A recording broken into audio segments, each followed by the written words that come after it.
Hello, good afternoon. I would like to talk about something that is very important and crucial for all of us, but usually we do not like to talk about it, or sometimes we avoid. But those days we have talked many times.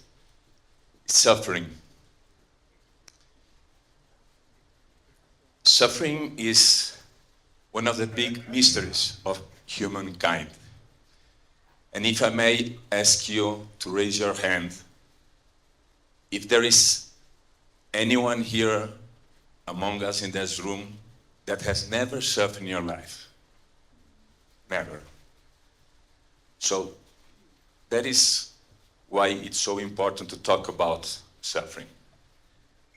Now imagine someone who has a bipolar disorder telling you that has found happiness, but not despite it, but through the disorder.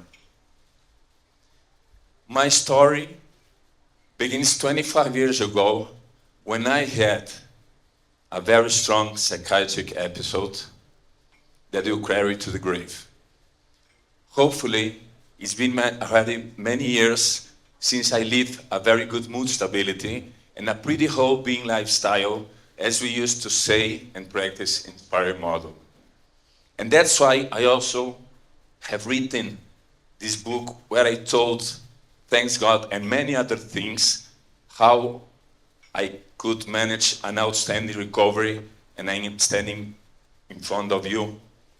And I want to share some things about it for you.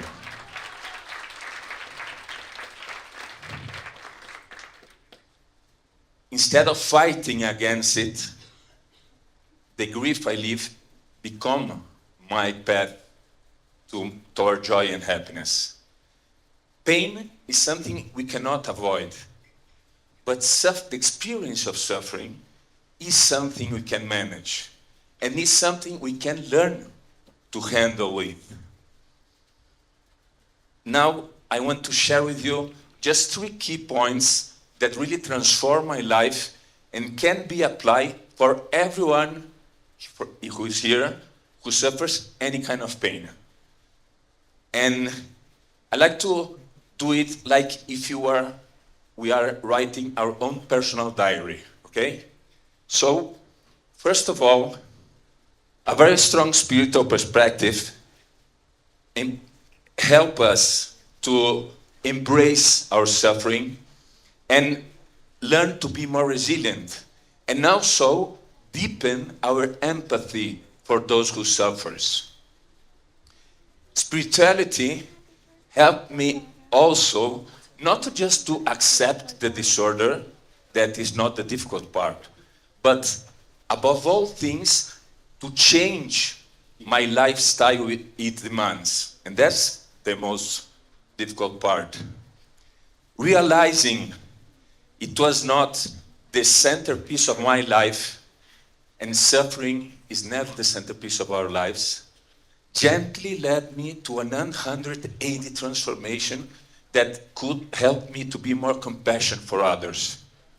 Because if you choose love, charity, generosity, this is always an open door to help others who suffers through your own experience when you accept and learn how to live your grief. You can be in a wheelchair, lying on a bed, have no legs, live a disorder like mine, passing through a hard time, but you can still love. It's always a possibility. Second, experiencing vulnerability through suffering empowered me to forge intimate friendship, embracing and sharing love, the first key for true happiness. The bonds I made with my good friends through adversities demand from me open my heart, show my wounds, and cry over the shoulders. Our society nowadays tells us every time we have to be like Superman Wonder Woman, perfect human beings, but the truth is that bravery lies on revealing our fragilities and vulnerabilities and having no fear about it. Only when we really open our hearts and show our wounds, our friends, our real friends, and God also through our friends can heal our wounds through love and kindness. And then we live gratitude as a lifestyle, another very important key for happiness. I can remember, like treasure in my heart, when a close friend used to run beside me, just run, when it was like climbing the Mount Everest for me by that time. Third point, instead of playing the victims, let us be responsible for our blessings, but also challenges, inspiring others through our testimony for a change. Like Toll used to tell us all the time, the butterfly effects. We can love those who are beside us because we understand their suffering and seeking global change. And Toll, let me borrow from you another expression that you told me many times. Reality, reality, reality. There is no one in this room, and there is nobody who's going to hear this talk that cannot avoid his own cross.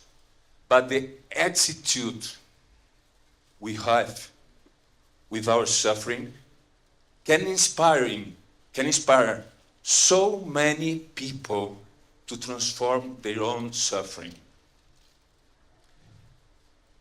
Like the Ikigai method teaches us, when something breaks, it is the unique opportunity to re-emerge anew like gold fill the scars of broken objects and find our real purpose in life.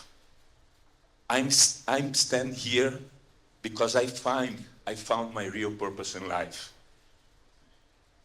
So, in conclusion, pain and suffering has never the final word determining our lives. We can also love and be with those who are in the darkest suffering of a hopeless, sorrowfulness life. We must choose love to transform small things into extraordinary acts. And then our grief can become and can be our ticket to heaven. Thank you.